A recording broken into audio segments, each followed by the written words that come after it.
Hello everyone Leon Homes private limited property channel को आपको स्वागत। आपण मैंने आपण मानकर रिक्वायरमेंट आमको कमेंट बॉक्स माध्यम जन पारे। आउ जदि आपण मैंने चैनल नुआ ताल चैनल को सब्सक्राइब करने को जमार भूलें। चलतु आज आपण मानकर आउ गोटे ड्रीम प्रॉपर्टी विजिट कर आसवा जहाँकि आमर आमरी मणिपाल हॉस्पिटल पाखर खूब कम डिस्टेंस। नमस्कार। भुवनेश्वर खोर्धा रोड रे खंडगिरी छक आम समस्ते जानते से खंडगिरी छक उपरे लेफ्ट हैंड साइड रे अच्छी खंडगिरी पुलिस स्टेशन। देखंतु खंडगिरी छक जदि आम लेफ्ट को जाऊँच टुवर्ड्स पोखरीपुर, राइट हैंड साइड रे रहिला खंडगिरी हिल, आम जीवा स्ट्रेट टुवर्ड्स खोर्धा। आज डेट रे खंडगिरी छक बा खंडगिरी पेरिफेरियल एरिया रो डिमांड बहुत अधिक। जेमिति जागमरा, डुमडुमा, मलीपड़ा, खंडगिरी बारी, घाटिकिया ये सबूर डिमांड दिन को दिन बढ़ी चली बिकज नेशनल हाईवे रु बहुत नियरेर एंड खंडगिरी छकरू बहुत नियरेर। एनिवे आमे जिबा कोलोथिया यही खंडगिरी छक पाखापाखि। देखंतु लेफ्ट हैंड साइड रे रहिला petrol pump and petrol pump cross कला परे राइट हैंड साइड रे आमर अंडरपास रे अच्छी कोलोथिया को रास्ता।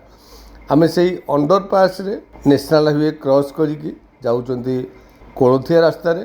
आपण माने जानिचंती एई रोड टी आमरी हॉस्पिटल रोड बा मणिपाल हॉस्पिटल रोड कहले प्राय समस्ते जानती। नेशनल हाईवे रु आम प्लॉट रो डिस्टेंस ओनली 1 किलोमीटर।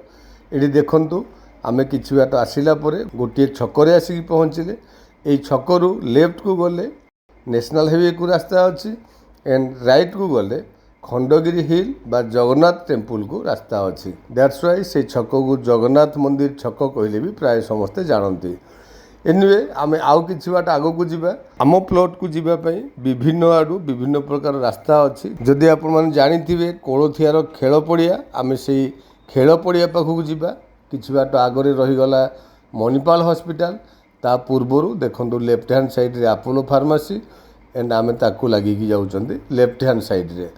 एठी राइट साइड लेफ्ट साइड जेतिकी बिल्डिंग दिसुची all are housing board building and area को कहउचंदी सत्य साई एनक्लेव। जेहेतु housing board area that's why a area रो डिमांड बहुत अधिक एंड प्राइस भी बहुत अधिक। देखंतु लेफ्ट हैंड साइड रे रहिला कोलोथियार खेल पड़िया, मु जोटा कि किछ समय पूर्वरु आपण मानकु कहउतिली। सो ई खेल पड़िया पर्यंत आसीबा पई विभिन्न आडू विभिन्न प्रकार रास्ता अच्छी एंड यही खेल पड़िया को आम लैंडमार्क हिसाब से नहीं भी आग को जापर। राइट हैंड साइड रे रहिला गोटे मैरेज मंडप एंड ताकू क्रॉस कला परे देखंतु राइट की गोटे रोड अच्छी। आम से रोड रे जाउचंती। एई रोड रो जदि भल लैंडमार्क विषय डिस्कसन करिबा ताले पीपीएल कॉलोनी रहउची आगरे, बट आमे देखंतु लेफ्ट को टर्न करके जाउचंदी आमर डेस्टिनेटेड प्लॉट आड़ को। आमरी हॉस्पिटल रोड रु आम प्लॉट रो distance only 600 metres. Already road construction काम सरी जाइछि, स्टोरेज काम सरी जाइछि, डेभलप एरिया एंड आपण देखुचंदी बहुत गुड़ाए कंस्ट्रक्शन वर्क भी कंप्लीट हो सारी। राइट हैंड साइड रे गोटे येलो कलर बिल्डिंग एंड ताकू लागिगिरी आमर डेस्टिनेटेड प्लॉट।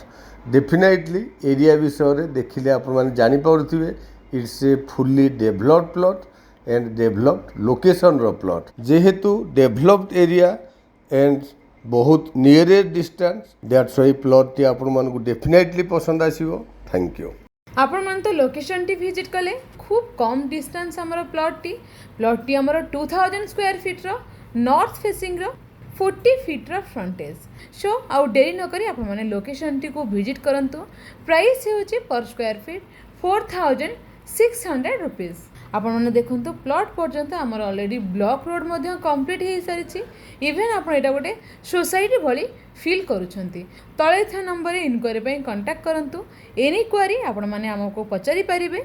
सो आउ डेरी नक आप लोकेशन टी को विजिट करूँ। जदि आपको वीडियो भल लगी do like share and comment. Thank you.